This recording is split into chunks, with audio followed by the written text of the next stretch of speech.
This is the J. Scott Outdoors podcast on Western big game hunting and fishing, brought to you by GoHunt.com Insider. Research faster, hunt more. Go to GoHunt.com/insider and join today. I'm your host, Jay Scott, and I live and breathe hunting and fishing, spending half the year in the field experiencing God's creation. I hope you'll enjoy hearing about our adventures.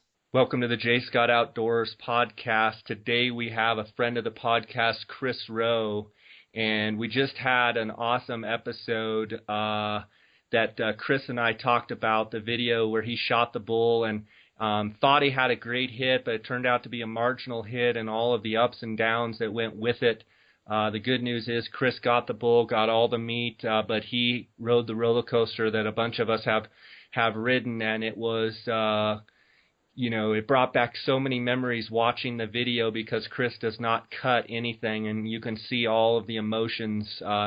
You can see him break down, which all of us have been in that same situation where, you're basically just at the lowest point. I think watching this video, it's just amazing to see how much as hunters, how much we love this and how important it is to us to make a great hit and recover the animal, and we've all gone through those situations, and that was a great episode. Today we're going to talk about preparation for the elk hunts. Our season is coming upon us fast, and I'm anxious to talk to Chris today with Rowe Hunting Resources about how he's getting prepared for the season. We're going to talk a little bit about trail cameras. We're going to talk a little bit about glassing. But I'm excited to hear of Chris's prep and his gear and some of the stuff. So, Chris, how you doing? Doing all right, my friend. How are you? Good. I'm anxious to have you on today to talk again. We get so much great feedback from the listeners here about our episodes, and not only that, but guys go over to Rowe Hunting Resources and check out that elk module, and I get emails back of how excited guys are, and the common theme is guys saying, I finally have something where I can go through all of the different sounds and all of the different behaviors of the elk, and it's such a comprehensive module. My hat's off to you for doing such a great job. Well, I appreciate it, and I will say that, it exists because of our subscribers. We don't, I'm on pro staff for a couple different folks, but, pro staffs don't pay you anything really. They just, you've got some perks, but this is not, this is made possible by the guys and gals out there that listen to this that are subscribers. And so, the more, if Lord willing, you guys want me to do this, you guys continue to support us, we will continue to put video up there and make it into, I think it is already the best resource out there, but we will keep stacking it and keep adding more videos and make it even better. So, Chris, I know we've got elk season coming up, and I know you've, you hunt the over-the-counter Colorado hunt as much as you possibly can. I wanted to ask you kind of what formulated your philosophy of hunting elk and the Rowe Hunting Resources. What shaped that? What molded that philosophy of yours? Well, to be honest, I think it really came from what a lot of other people have to deal with. I started elk hunting. I grew up not out west. I didn't grow up elk hunting. I started elk hunting 20 years. Actually, it's 2015. 20 years ago. And when I finally moved out west. And so when I really got into it, I was in college. I was finishing up my degree, and I hunted a little bit while I was in the military in Washington State, but that was a lot of late season hunts because we were always doing maneuvers and stuff during September. So I really got, kind of started cutting my teeth on, September elk hunting, the magical time of September elk, bow hunting elk, when I was in college. And so, I paid my way through school. I worked 3 jobs plus the Army college fund and GI Bill to pay for school. So my time was limited. And so there was myself and a buddy that we would leave. We would head out after class on a Friday evening. We'd go to the cafeteria, wolf down food, get in the truck, and we'd leave, and we'd get to the, camp, wherever the trailhead is, 11 p.m. or whatever, And we would hike in from there. And so we'd get into camp, whether it was midnight, 1, 2, 3 in the morning, and we would hunt Saturday, Sunday morning, and then we just quit. We knew that if we killed something Sunday evening, there's no way we'd be able to get it out. And so we would just quit Sunday afternoon and then just head back so we could be back Monday morning for class and for work. So when you're talking about, yeah, I was able to hunt maybe a couple weekends, but when you're talking about your elk trip is a day and a half, we were always finding elk, but it got down to the point where I've got to figure out a way to be a heck of a lot more efficient with what I'm doing, how I'm doing it, and getting an animal on the ground. And at the same time, here are all these other people that are out in the field, running around the hills with us. Colorado, if folks haven't hunted Colorado, I'm starting to get feedback from some of you guys that are listening maybe in Oregon. Oregon sounds like it's very similar to Colorado in just the insane amount of hunter pressure some of our areas get. I mean, it's just crazy. I mean, when you pull into a trailhead and literally people are double parking over top of one another and they're all hunters. They're not hikers. They're all hunters. They're double parking because they're just trying to pack into a trailhead. And you see, a half a dozen to a dozen different hunters or groups of hunters on the trail, on the mountain, each day that you're out there. It's insane. So at some point you say, okay, I've got to do something different than all these other people are doing if I'm going to make wise use of my time and actually put something on the ground. And so that right there, I think, was the start of the wheels turning in my head saying, okay, and at the same time, that's when I got on the pro staff with Primos. I was doing seminars, and at the same time, I was doing the elk study. And I worked for several years on that elk study where my job in the summer was to literally hike up the hill and camp up above different groups of elk for a week at a time and record behavioral observations. We were looking at cow-calf interactions. So, come on, it's a dream job. And so, and to be clear, Chris, too, your background and your education is wildlife biology, correct? You're right. I did. Yes. Yeah. I'm a wildlife biologist. I went to school to become a wildlife biologist, but my passion has always been, and I kind of specialized in behavioral ecology, and related sorts of studies. So when I was working this elk study, here I am. I'm just loving it. I'm get to watch behavioral interactions, but while you're up there watching these behavioral interactions, you can't help but listen to them.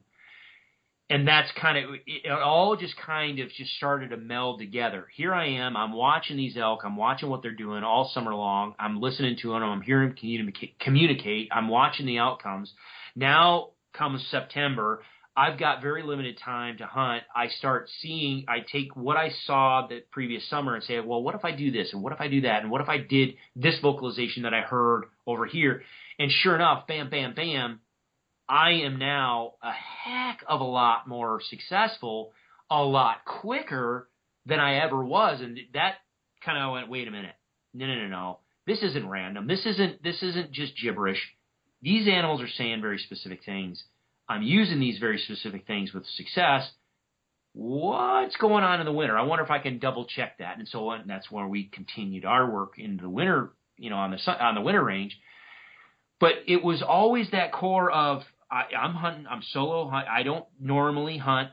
If I hunt with somebody, I'm typically by default, I guess, and I don't complain about this. I don't mind it, but I'm typically the guy that's doing the calling, making the decisions, where we're going to go, how we're going to go, where we're going to set up. People just kind of fall back and defer to me, which is fine. So regardless if I'm hunting with someone or not, I usually am still on a solo hunting type mode. So I'm by myself 90% of the time, over-the-counter units with everybody else out there. I'm dealing with public land hunters, public land elk that are pressured. I just, when I started out, I just wanted to figure out how do I do this more efficient and how do I maximize my success in the limited amount of time as possible. And then the other flip side of that is because of the fact that there's so many other hunters out there, I really started to develop, I guess, my philosophy of I'm going to do the least amount of calling that I possibly can, because I don't want the bull getting fired up, because as soon as he starts bugling, 6 other guys are going to come walking up the hill after him. And likewise, if I personally do a whole pile of calling, someone's going to hear me calling, and there's going to be 6 other guys walking up the hill. Here they come. So if I can slip into a situation and make 3 vocalizations and a bull just simply mews at me, turns around and walks in, and I kill him, I am a happy camper. The only time I want somebody to know that there's an elk in that valley or in that set of timber is when it's on the back of my horse or on my back in my backpack, headed out. I'm done. You guys have fun. Yep, he was there. Haha. I'm out. So I think that's great. Kind of where my philosophy started. That's great stuff. So the magic question, Chris, and I'm sure you've gotten it before, is much public land, is much over-the-counter hunting, and talking specifically archery elk hunting. What is the magic formula? Is there an elevation? Is there a certain basin type? What can people consistently look for and they will find elk? That that is probably one of the number one questions I get. And let me just take a step back. For where most of my questions come from are folks that are hunting Colorado.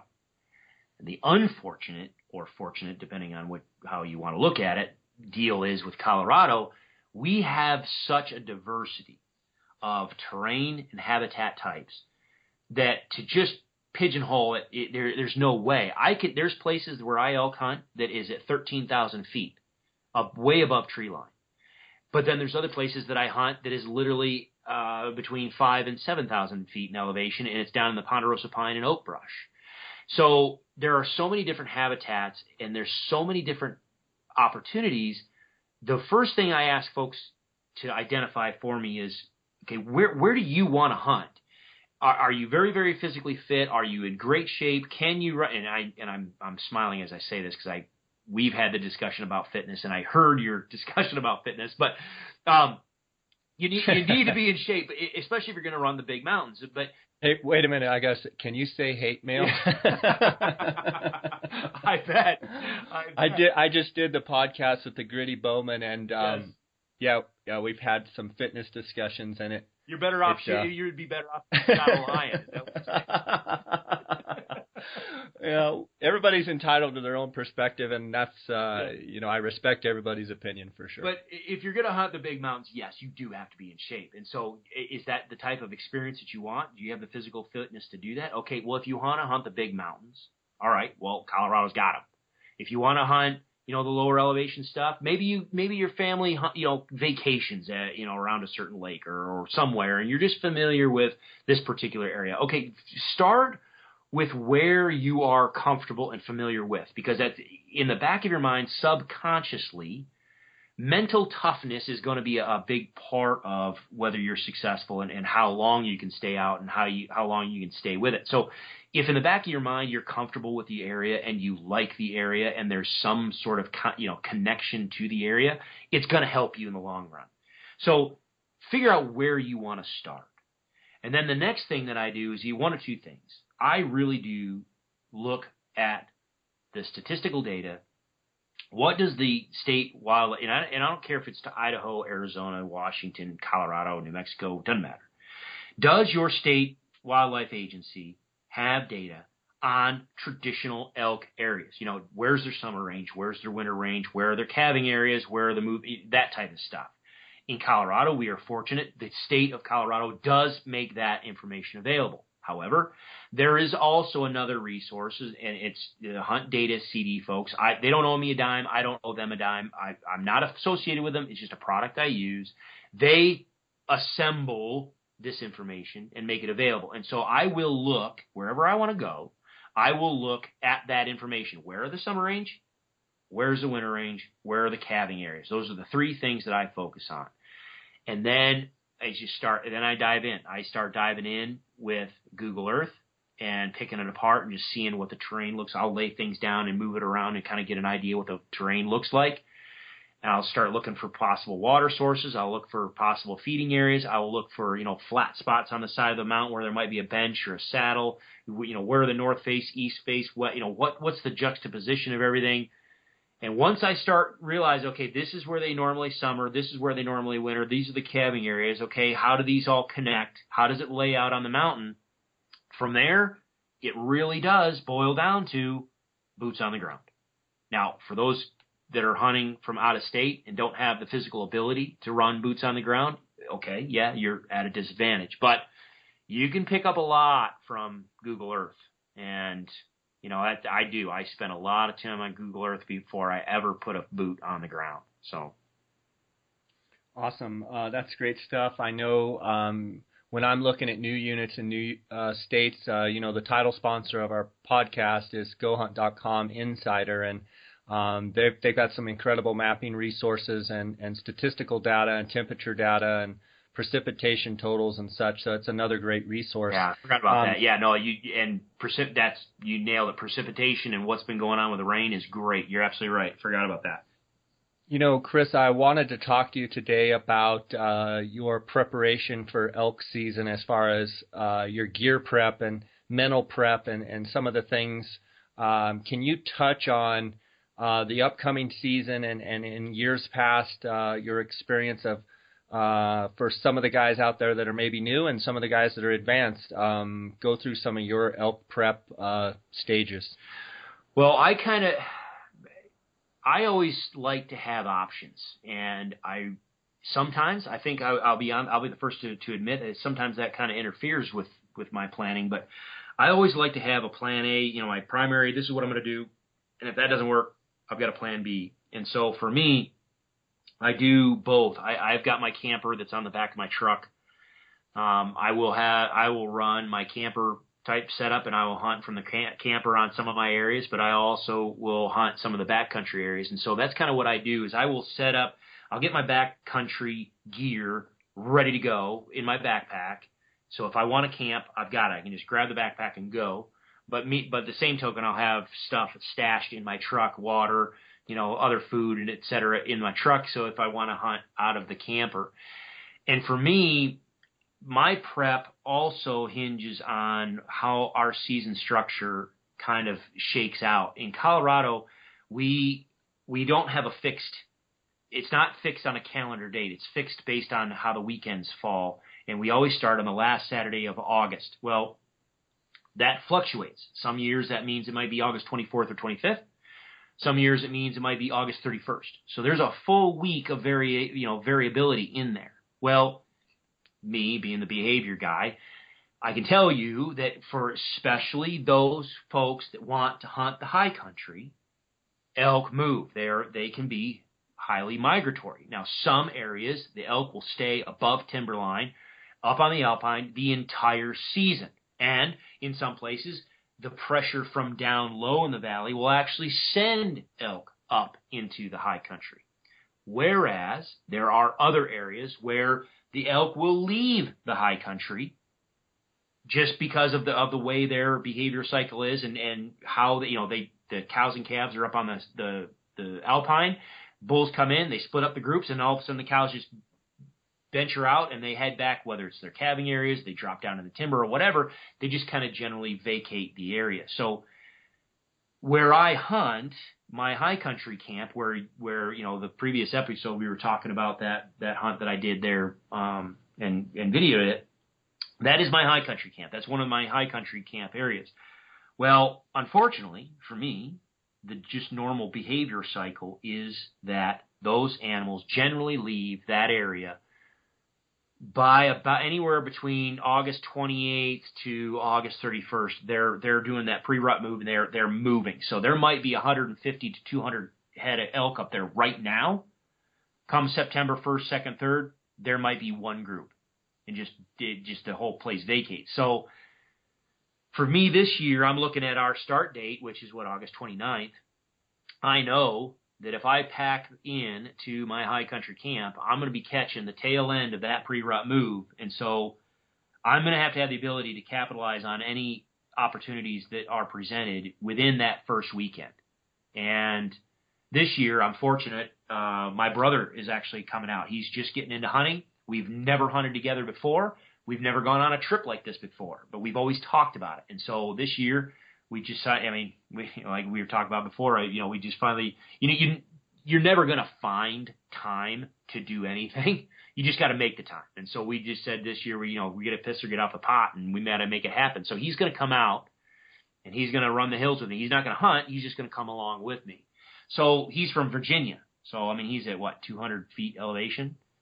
So I've got to kind of play around with, do I go to the high country camp? Can he hang with me up there? And then if not, then I'm going to drop down in elevation, down below 10,000 feet, and I'll probably car camp or truck camp, and then just do little spike camps from there, running some of the lower elevation stuff, some of the aspen areas, some of the areas where the elk are likely to move to once they leave that high country. So that's what I'm doing right now, is juggling how and where I'm going to go. But Chris, I'm going to stop you right here. We're going to take a quick break to hear from our sponsors, and we'll get right back to you. Guys, GoHunt.com Insider is the title sponsor of this podcast. Get everything you need in one spot. Join Insider today. Find and plan your hunts more effectively than ever. Complete state coverage. See detailed information for every unit, every species, every hunt. Interactive maps. Quickly find hunts that meet your exact search criteria and explore them easily. Strategy articles. Learn new things and find hidden opportunities with exclusive articles. Species breakdowns. Top trophy units are hiding in plain sight. Find them with our statistics and historical data. Another great thing about GoHunt.com Insider is they have monthly giveaways that are worth $100,000 plus a year. Each month you will automatically be entered to win gear, tags, and hunts. That is if you're an Insider member. Past prizes include a $22,000 Dall sheep hunt, 3 Red Rock Precision rifles with a $21,000 value, 5 Zeiss Conquest HD binoculars with a $7,500 value. Not to mention, this past July they gave away 4 hunts, an antelope hunt, 2 elk hunts, and a mule deer hunt. Join Insider today and get a $50 KUIU gift card. All you have to do is go to gohunt.com/insider, click on the blue Join Now button, use the promo code JScott at checkout, and GoHunt.com will send you a $50 KUIU gift card. I want to thank GoHunt.com Insider for being the title sponsor of this podcast. Okay, Chris, so you're trying to figure out where you're going to go, and you're going to have multiple spots picked out. Talk to me a little bit about the gear that you use and some of the gear that you found over the years has been beneficial for you. Well, for this year, I will admit, I am going to make a pretty decent change in the fact that this will be one of the first. Now, I guess I need to take a step back from what I said before. A lot of folks that know me know that we have horses. I normally will pack in with horses. 90% of the time, I'm using my horses to either pack in camp or, at the very least, pack the elk out. So, for me this year, however, now that we live in Kansas, we're a little bit farther away. I'm juggling that opportunity, whether or not I'm going to be able to take the horses with me or not. So, I'm 43 years old. I'm probably not in shape as the way I used to be. I tell people I just don't bounce anymore. You know what I mean? So my muscles get a little tighter. They get a little sore. I have really this year focused on what am I going to do to cut weight and maximize my comfort in packing in. So I've made some changes on what I'm going to be hiking and packing in with my backpack. I'm going to use. I've never used trekking poles before, but I'm probably going to be using trekking poles this year.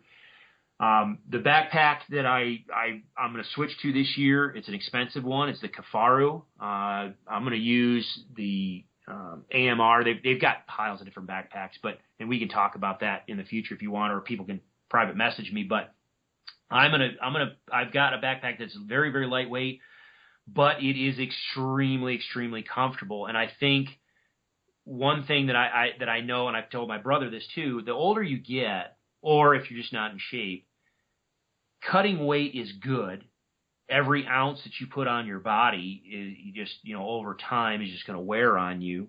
So you want to cut weight as much as possible. However, there is the flip side of that is if you cut too much weight, oftentimes you're going to sacrifice either durability or you're going to sacrifice comfort. And so you've got to find the fine line between that. And so with the backpack that I've chosen, with the Kifaru backpack, I think I've chosen that wisely. It's extremely comfortable. It carries weight very, very well, very, very durable, extremely lightweight. But I'm also thinking about making a change on my tents as well. We'll see. The tents I have now are your normal 3-season, 4-season type tents. Have the floor, have the screen netting and everything else, but they weigh about 4 to 6 pounds. Well, there's better options out there, whether you're talking about tarps, whether you're talking about teepees. I think I'm going to try playing around with not only the tent this year, but also a mega tarp, just using it, basically stretching it over with, propping it up with the trekking poles. It's going to be a floorless design, which is going to be interesting for me. Some of the areas where I hunt in have a lot of mosquitoes. And so whenever you're running a floorless design, whether you're talking about a mega tarp or a paratarp or anything like that, or whether you're talking about a wall tent, if you've got a floorless design, you can get mosquitoes and bugs coming in there. But the benefit from a backpacking standpoint is now, my shelter is going to weigh 1 to 2 pounds, and it's still going to be worthy of, snow and everything else. So that's really for me, I'm cutting my weight for my backpack, and I'm cutting my weight on my shelter. I'm still going to run my normal food. I really do lean heavily on Mountain House meals. They're lightweight. They're tasty. They got a lot of, they've got a lot of food to them. What are your favorite flavors? You know what? I sit there and I actually look at the ones that have the highest protein. The turkey tetrazzini, the chicken a la king, and all of those are phenomenal. They got a high amount of protein, good calorie content. They taste awesome. The lasagna, let me give everybody a tip. This is free. Good tip. Here you go. Do not take lasagna into the backcountry with you. Okay? It is awesome. It tastes awesome. It's got some of the highest amount of protein to it.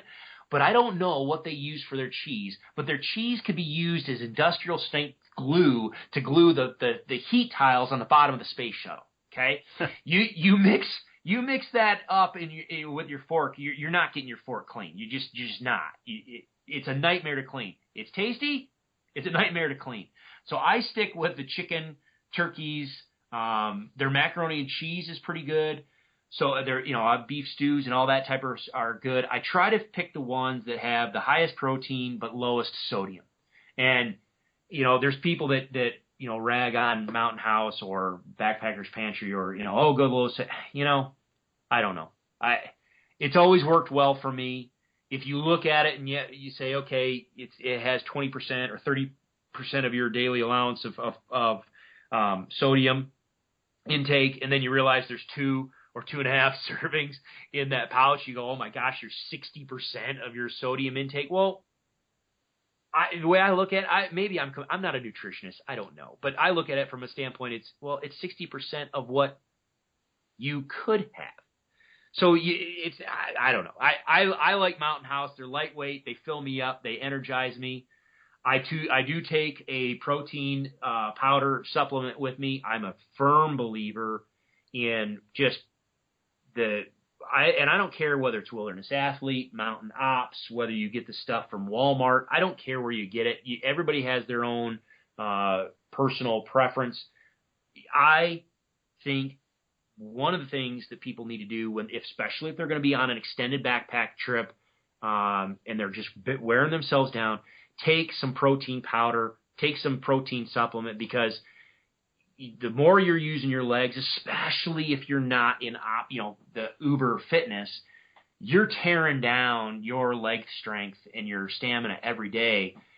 The stuff that you eat in your meals, if you can pack the protein in it, great, but still, most of the time, we're either coming short of our daily allowance of what we should have with protein, or we're at least meeting it. Well, that means that's for maintenance. That's just for your everyday maintenance of what you need dietarily. I like having a protein supplement that I can, mix up with a shake or something like that. and just sock it to me, especially right before I go to bed. I will tell you, I have noticed a huge amount of benefit from how I feel the next day. My legs are recovered. I've got my energy. My strength is back. When I did not take that protein powder with me, I would just wear down, and by the end of the week, I'm cashed. I'm done. There's nothing in the tank. Now that I take the protein supplement and I keep it and I use it, religiously each day, I can last that week and still come out the other end pretty darn strong. So food, those two things right there, I'm cutting my weight and making sure I have the protein. This year I kind of added the Life Straw water filter to my kit only because I just don't like carrying water. I mean, most people are carrying a water bladder on their back, and you're carrying several liters of water or quarts or whatever you want to call it. That's a lot of weight to carry. Where I hunt, especially this year, we've got so much water everywhere. There's water everywhere, but it's not filtered. In the past, I would carry just water with me and maybe a pump filter that, would weigh several ounces and take up a little room in my backpack. This year with that Life Straw, started playing around with it. I really like it. I'm just going to take the Life Straw with a Ziploc bag, dip the Ziploc bag under the water, fill it up, sit there and sip on it with my little Life Straw. It weighs like 2 or 3 ounces. I don't know, it's stupidly small and lightweight. And they work great. So that's going to help me a little bit more for my hydration, because I think that's another thing that people limit themselves in the backcountry. That video, again, if I go back to our previous episode, we were talking about that hunt. In there, I talk about the fact I ran out of water. I didn't pack enough water with me. I didn't bring my filter like an idiot. And so I ran out of water, and man, I was hurting. And if you're dealing with high elevation stuff, staying hydrated is one of the ways to make sure that you do not, that you're less susceptible to altitude sickness. So that's another thing I added this year, just so I can have water with me everywhere I go. However, I don't need to carry it. So those are the big changes, I think, this year. And and I guess the other thing too is making sure I have a good sleeping pad. I've got that Xped Sinmat 7 or Sinmat 9. I don't remember which one it is, but it's a nice, big, fluffy, soft, comfortable bed, so I don't have to wake up with aches and pains in the morning anymore. And it's stupidly lightweight and small and compact. So, Chris, walk me through a day starting out at breakfast, mid-morning, lunch, dinner. Tell me how you're going to space out your meals and kind of how you're going to do it. All right. Well, yeah, and I'm going to make a change on that this year. Again, I don't bounce the way I used to anymore. I don't recover the way I used to do. And yeah, you can say I'm getting old, but I feel I'm only 43. That's not old, dang it. It's not. So, but I'm right behind you at 42, yeah, so I hear you. Exactly. So in the past, see, and everybody is different. And so this is something I think folks ought to take the time to, maybe a couple days, maybe a week before, just start playing around with your meal, the actual meals that you're going to eat, and how you're going to prep the meals and how you're going to eat through the day, and just get your body kind of used to a change. Because most of us, if you're working, we get up in the morning, we drive to work, we stop at Starbucks, we get a muffin and a coffee, and then that routine is not going to be up in the mountains.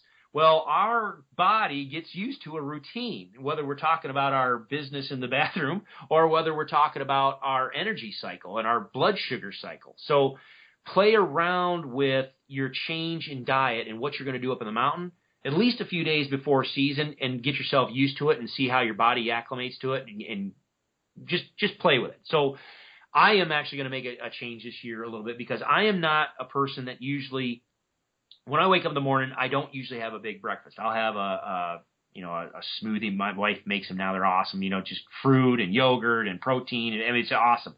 And it fills me up for the morning and gets me going. But then I'll have a decent lunch or something and then roll into dinner, etc. Well, in the past, what I have done is, I'll have maybe a couple granola bars or a couple protein bars when I wake up. I'll drink, a whole bunch of, whether it's, again, Wilderness Athlete, there's Mountain Ops supplements now, but I've always used Wilderness Athlete, their Hydrate and Recover stuff. just to hydrate and get, all the electrolytes up, and I'll just head out from there, and I'll have a bunch of protein bars and snack bars and maybe a little bagel sandwich, or, some people call it butthole sandwich, and I'll take that with me. Well, what I'm going to do this year is I'll probably get up and do the same thing, have my granola bar or whatever. I'll head out, and in my backpack, because now it's a little bit lighter, I've got a little tiny pack, my little pack stove, and I've got my little canister of, really, really lightweight canister of fuel. I'm going to pack in my backpack with me both, I think, my Mountain House breakfast, my eggs or my egg scramble or whatever, and then also probably my meal, my Mountain House meal for the evening. And then I'll go out, I'll have wake up, have a granola bar or maybe a protein bar or two in the morning, hydrate, get drank up, pack out, head out, go do my morning hunt. And then when the elk start bedding down, or when you start hitting that mid-morning low, I'm going to stop, break the little stove out. I'll make breakfast right then and there. I think that'll do better for me in my normal dietary cycle. Have a good breakfast, really kick start my calorie intake right then and there. Whether I hunt that afternoon, if the wind is right, I do like hunting midday hunts if the wind is right. If that's the case, I'll hunt through those midday hours. If it's not, then I'll just sit up on the mountain and glass mule deer, or I'll go prospect other areas and see what's going on. And then probably before the evening hunt, I will go ahead and have my big meal, my normal Mountain House meal on the mountain right then and there, and then go in and have my evening hunt. So that way, when I get back to camp, I'll have my bagel sandwich or whatever, because a bagel sandwich, I've got bagel, peanut butter, and bacon. I don't know if I'm going to do honey. I ran into, a lot of people have a bagel, peanut butter, bacon, and honey. Awesome meal. Tastes pretty good. The problem with honey is it's sticky and it gets everywhere. In the past, I've carried that in my backpack with me, and then, it's in the Ziploc bag and it just gets gooey in my finger. I'm thinking about just leaving all that back in camp and flipping it, because usually I would get back to camp at 9 or 10 o'clock at night, and then here I do a gut grenade of a huge Mountain House meal, which is fine. But the problem is I usually end up having to wake up about 2 or 3 o'clock in the morning. I got to pee, and I hate getting out of my sleeping bag. So I think I'm going to switch it this year and have my meal before I actually make my hunt in the evening, so my body handles it a little bit better. It has a little bit more time to recover. But that's what I plan on doing this year. I went ahead and picked up some of the Mountain House breakfasts just to get a little bit more nutritional content, a little bit more calories to help me recover.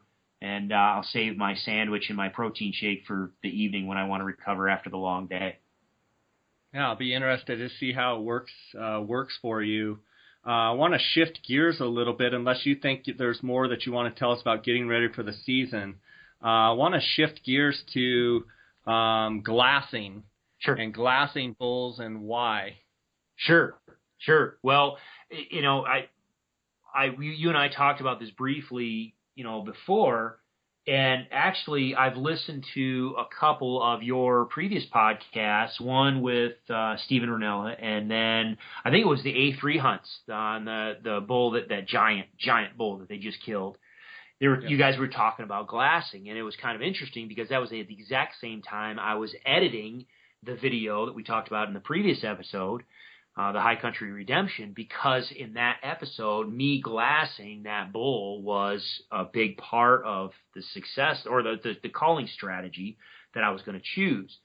And quite honestly, I'm kind of interested in getting your take on some things as well. You hear people talk about glassing, and let's take your example for a minute. You're in Arizona. There's some places where you can get in vantage point, to where you've got some open habitats where you guys can find bulls and identify, that's a shooter, that's a big bull, but he's kind of second tier or whatever, and you guys can, find individual bulls that you guys want to go after. The same thing is true for us Western hunters, but I think some folks shortchange themselves on what they do with their glassing, because I'm getting ready right now. Next week by the time this airs, I don't know, I'll probably be just getting back. But I'm going to head up and do some preseason scouting. I'm going to go to the high country camp and just kind of do some glassing and see what animals are there. However, during the season, while I'm actively hunting, if I'm hunting up in the high country where I've got an opportunity to glass, one thing that I think folks need to do more of is, yes, sit behind your glass, sit behind your binoculars, your spotting scope or whatever, and find out, A, where the elk are, and find out whether, if you will have the luxury of picking multiple bulls, you can see multiple groups of elk, and you can pick and choose which one you want to go after. Sure, go after the biggest one or the one that you think you can get on and work. But don't just stop there. I really do take stock in watching them for a little bit and figuring out exactly what that bull is doing. Now, I think your situation here, in a couple seconds here, I'm going to kick it over to you and ask you the question. But I think for us here in Colorado and a lot of folks that hunt public over-the-counter areas, we don't have a preponderance of big mature bulls running around, old bulls. We have a lot of younger age class bulls, and then a couple medium age class bulls. And different bulls will end up being the herd bull depending on the basin that they're in. And so the age structure and how that bull interacts with cows can give you a clue as to how you want to might go after them and work them with a call, and whether or not they're going to be susceptible to a call in the first place, or if they're going to be susceptible to cow calls, or maybe you're going to have to, what everybody loves to do, that sexy side of elk calling, the challenge them with big, aggressive, dominant bugles or whatever. If you sit and watch what that bull is doing, a lot of times you can pick up on those clues. Is the bull with the cows, and he's a younger age class bull, and he's just there with the cows because they're his safety blanket, and he's really not a herd bull, he's just with them? If that's the case, well then, okay, you might be able to get in there and creep in there, and you could probably throw any cow call at him and very well likely be able to call him in. Versus in the hunt that we were just, that high country redemption hunt, in this case, he was acting as a herd bull, but he was, he was acting as a herd bull, but he was a young bull, and he was just pushing the cows around for no reason. He didn't need to be pushing those cows around.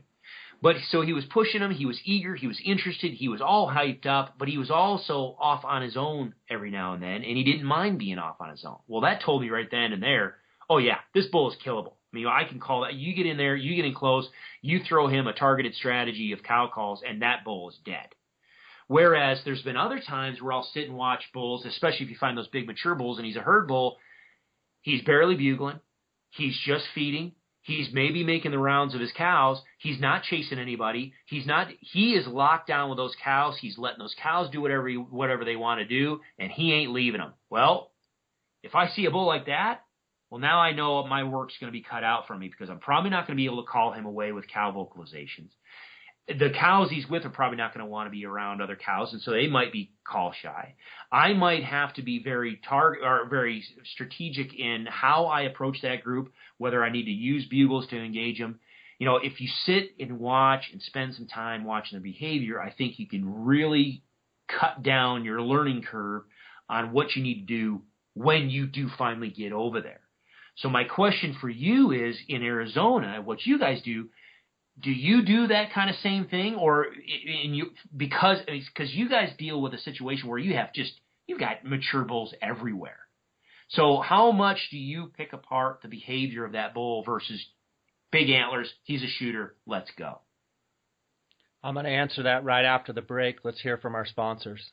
Guys, I want to tell you about one of the sponsors of this podcast. DeadeyeOutfitters.com is a lifestyle hunting apparel company for hunters, by hunters. Check out episode 45 of this podcast with one of the owners and you'll see what I mean. Deadeye Outfitters makes quality t-shirts, sweatshirts, and hats designed with hunters in mind. Deadeye Outfitters has the only license for creating Boone & Crockett apparel. Use the JScott promo code and receive a 10% discount on all purchases at DeadeyeOutfitters.com. Chris, that's a great question, and I'm going to start out by saying no matter what unit in Arizona or wherever I'm hunting, and honestly, this can be used for most all the animals that I hunt. The very first thing that I'm going to do when I get to the unit or am looking at hunting a new unit is I'm going to find as many of the strategic glassing points as I can find. So I'm going to try and detect where are the high points, whether it be a 1,000-foot elevation change or a 200-foot elevation change. Where are the little knobs? Where are the high points? Where are the areas where I can get up and gain the advantage of visually being able to look over the country? With that, I like to sit up and scout, and most hunts I like to scout, 10, 14 days before the season and really study the behavior of the animal, whether it's elk, deer, sheep, whatever it may be. Same thing with turkeys, actually. I like to get up high. I like to glass turkeys up. I like to try and watch and see what their movement patterns are. But speaking specifically with elk, absolutely. I like to get up on knobs and glass off different points and try and figure out, number one, where the big bulls are, number two, where the cows are, and number three, what are they doing?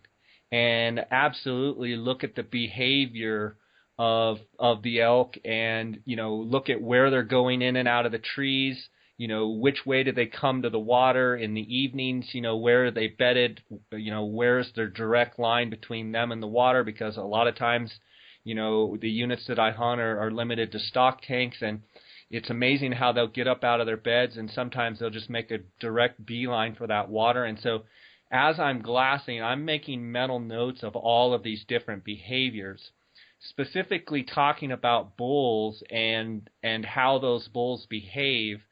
More than anything, I'm trying to find, because we live in a very trophy-oriented state, and most of the guys that come down and hunt with me, and when I hunt on my own tags, I want to harvest the very best animal that I can with the biggest rack. That's just how I like to hunt. And so most of the time, to answer your question, I'm just trying to find the biggest bull. And then once I find what I think is the biggest bull in that area, then I try and learn everything that I can about that bull. What are his habits? Does he leave his cows? Does he fend off other bulls? Do bulls that come into the group, do they bother him at all? Does he pay him any attention at all? Is he very aggressive by chasing off those satellite bulls? And I'm making mental notes of all this, because if there's a bull that is very aggressive and is going to chase off a satellite bull that and leave his cows that are out in an open and, leave and go 100 or 200 yards to chase off another bull, I'm going to know that that's going to give me an opportunity either A, for a great calling position or calling strategy, or B, I can close in there close to those cows, let the big herd bull go chase off this satellite bull, knowing that he's going to return into me. And I think that's a very deadly tactic that hunters can use, is being aware of what those elk are doing and specifically what those bulls that they're targeting are doing. If you've got a bull that very rarely leaves the herd and he doesn't pay much attention to some of the satellite bulls that come around, like you said, you're going to have your hands full, because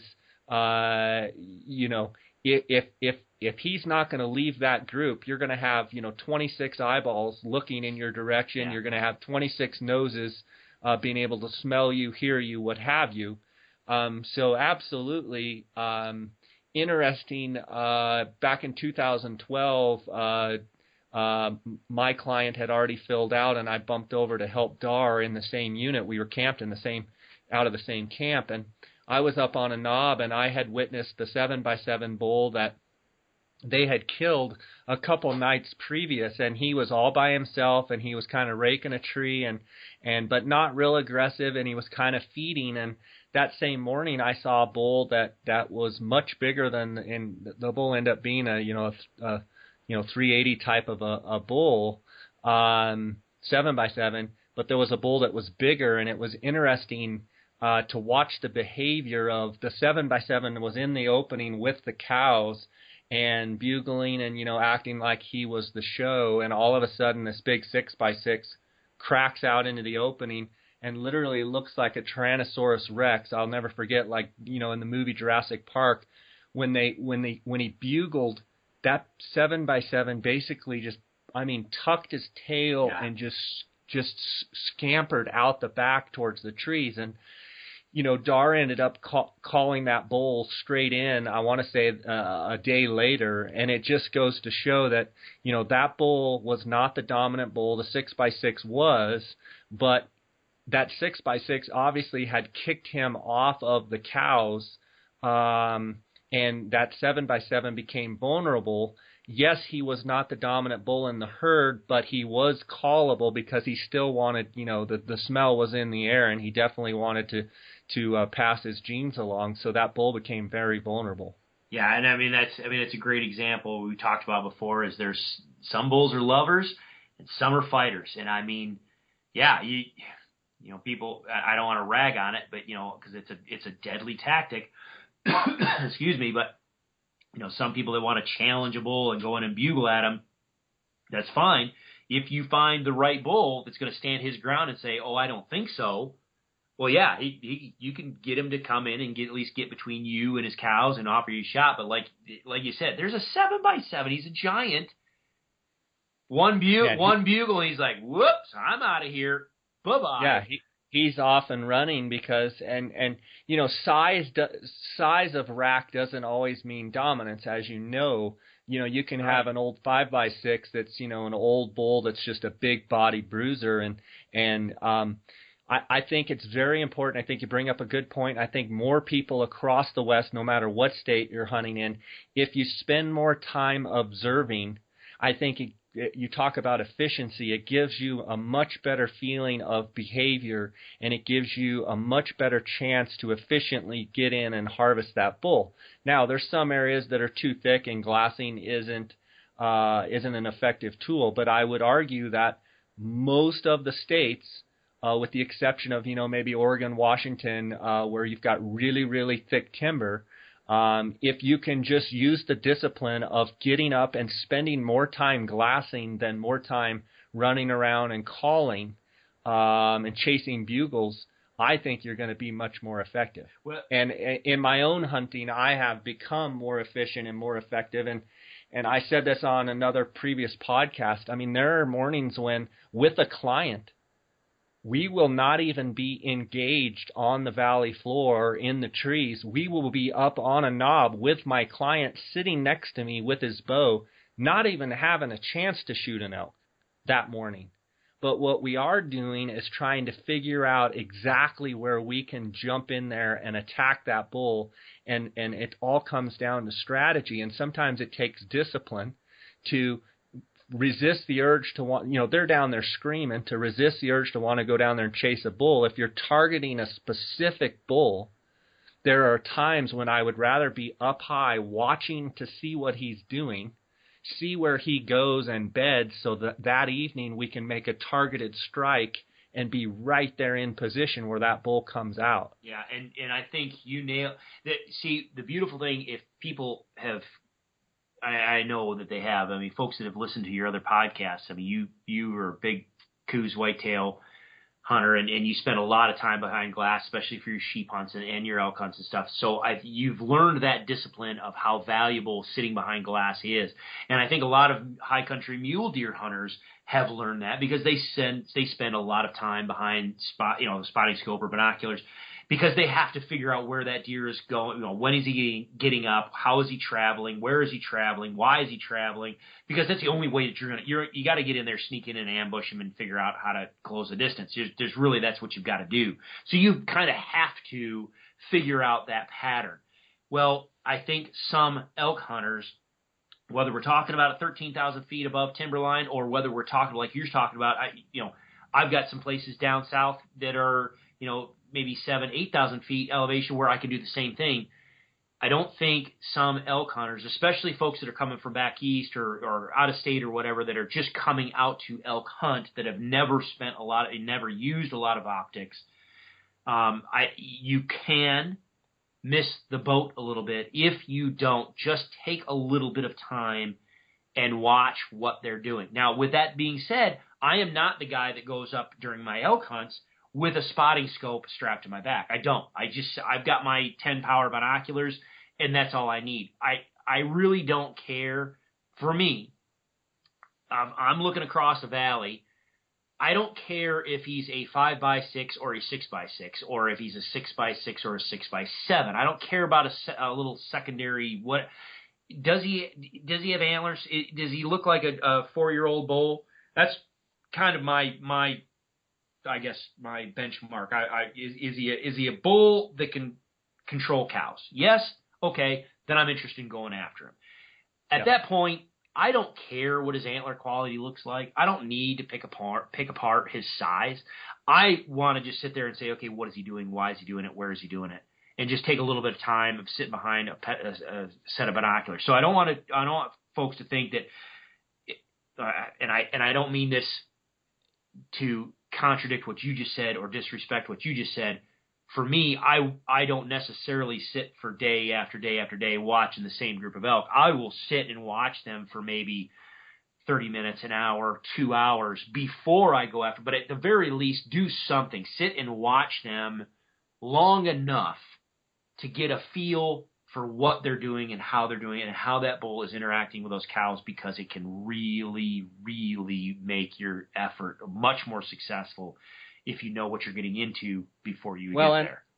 Absolutely, and I think I've got a buddy lives near Gunnison, Colorado, Steve Wintery, and he guides and hunts elk and is an elk nut. And, he's always saying, what's the plan? What's the plan? I think it's important for people to have a plan. Yeah. And I've seen it a lot, and I have learned myself over time that when you don't have a plan, things usually don't work too well. So I've found that being observant and being patient, and maybe not even going after those elk that you found at 4:30 in the afternoon and they're in an upper basin, and you could get there, but maybe it's better to sit and watch them. Are they going to feed down? Are they going to feed up? Or what are they doing?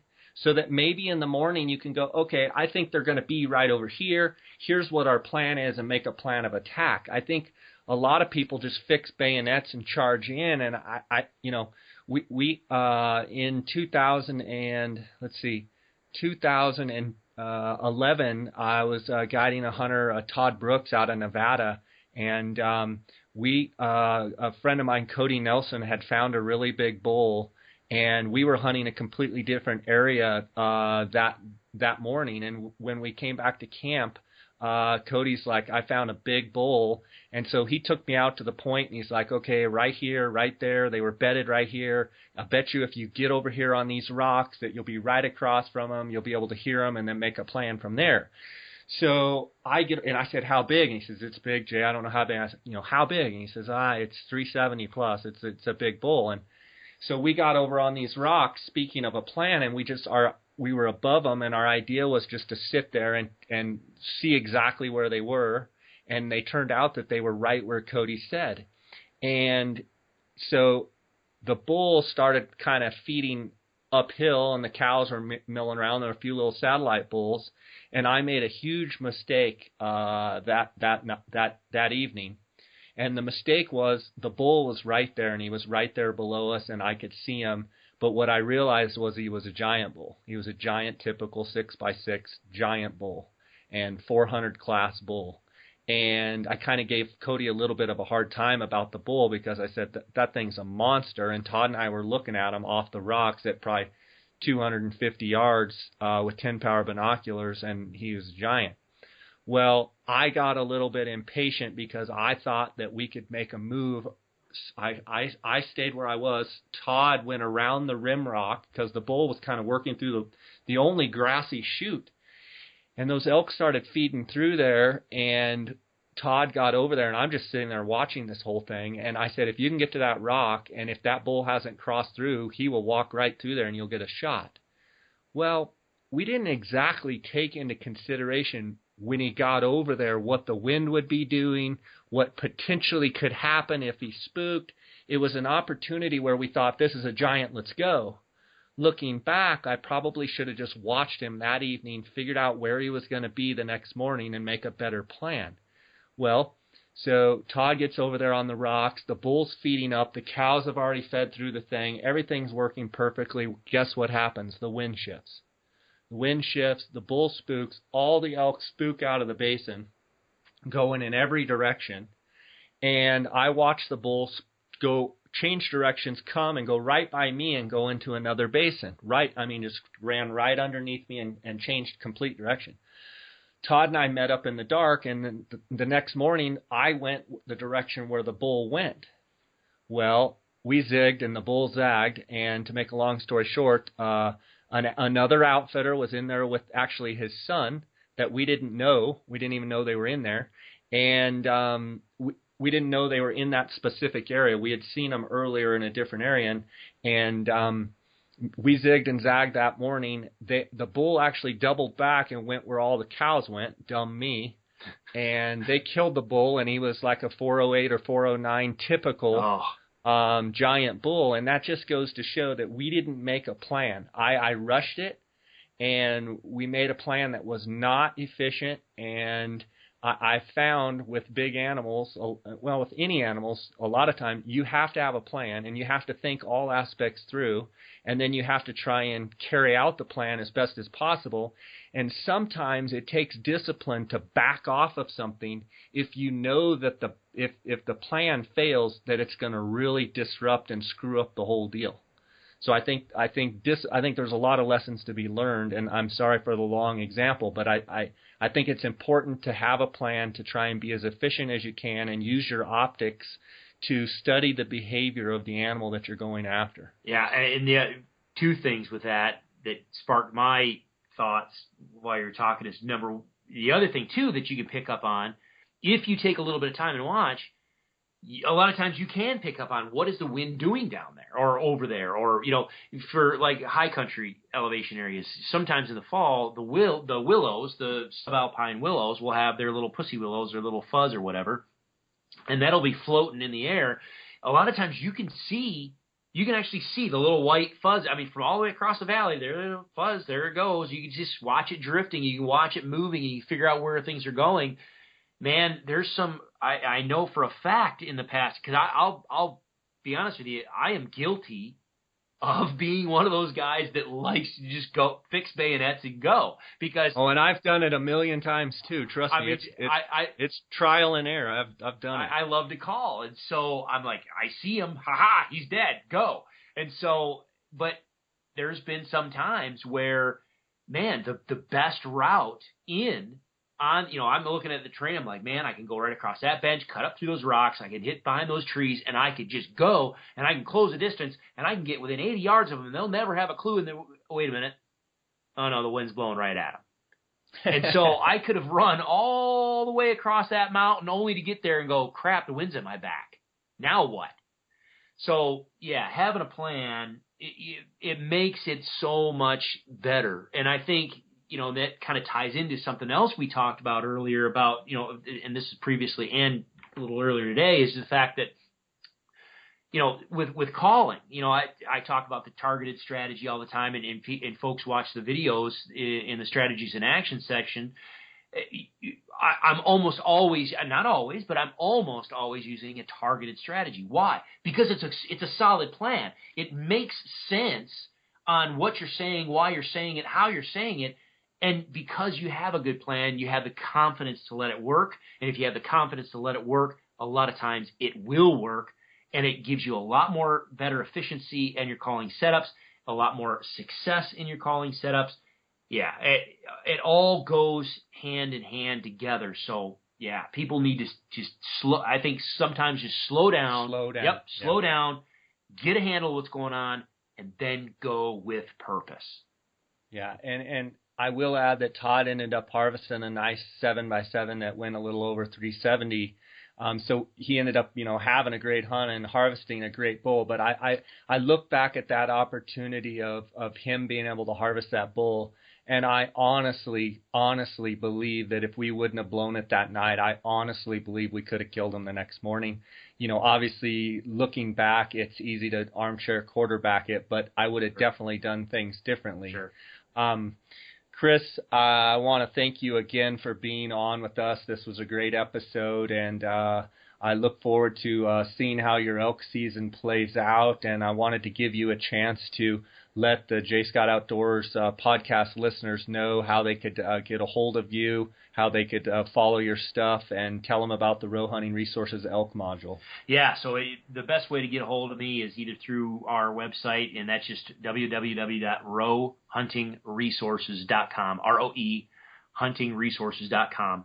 And yeah, the elk module is in there. You guys can, they can either sign up for the elk module itself, or they can get the full annual access.